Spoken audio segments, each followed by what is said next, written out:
We're on our way to Via Verde in the South Bronx, which is an affordable housing development. And we're going to be looking at landscape architecture that was designed by Lee Weintraub, who's a landscape architect. And what's unique about it is that there's a series of terraces that are planted with trees and also farms where residents can grow their own food.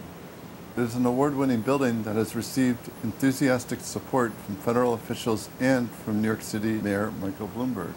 Via Verde, one of the most innovative, exciting, environmentally sustainable, affordable housing developments in the nation, if not the world. It's a green building, which means it'll reduce the energy costs significantly for the residents that live there.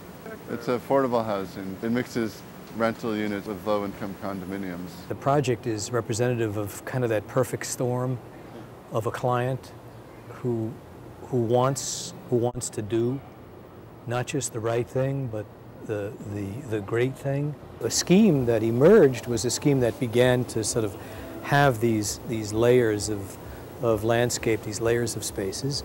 Korb called the roof the fifth facade.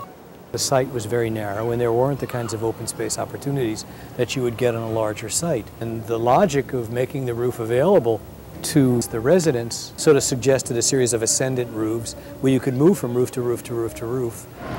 We're going to go up to the roof next. We'll get a pint or so out of these blueberries. One of the unique things about this landscape is you can view it from so many different angles. Right. Well, the idea was, for the benefits of having the amphitheater address this space, is that it gives you a different kind of perspective.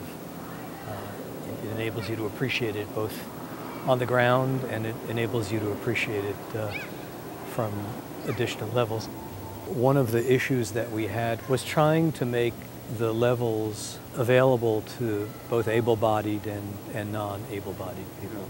So you'll see that there are places where there is an elevator stop that accesses the individual rooftops, or there is some kind of lift that takes you up the stairs.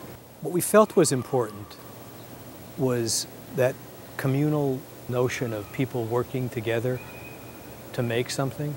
One of the things that we've heard is that what the building wants to do is use the trees in sort of a contest at Christmas time, a decoration contest, or marry a tree to a part of the building, which again, I think is just a phenomenal way to begin to connect people to people, people to landscape, and to kind of create a culture of both landscape architecture, open space, growing things, and sort of using that landscape in a way that will make this place incredibly successful. How big will these trees get? I'd say double the size would be maximum. The harvest will be prolific, and residents will share in that harvest, and children will get the apples from this roof at Halloween in their trick-or-treat bags, or they'll bob apples like we once did as kids, or people will make applesauce or apple pies from their rooftop. Yeah.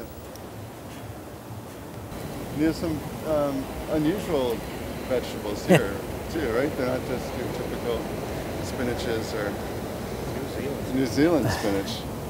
Basil. How about some basil? You tasted the blueberries. How about some basil, some parsley? Chew that baby.